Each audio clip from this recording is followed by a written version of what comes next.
தரங்கம்பாடி தாலுகாவில் ஆடிப்பெருக்கை முன்னிட்டு நீர்நிலைகளில் படையலிட்டு கொண்டாடிய பொதுமக்கள். கோவில்கள் மூடப்பட்டதால் பக்தர்கள் ஏமாற்றம்.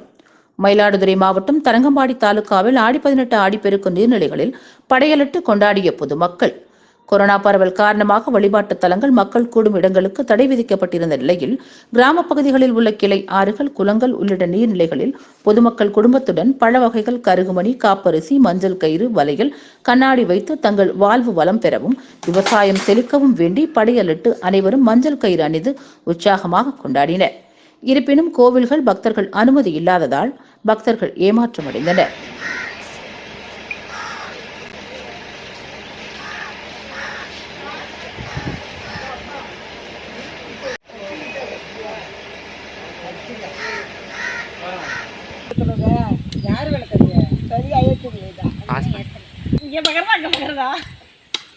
சாதாரண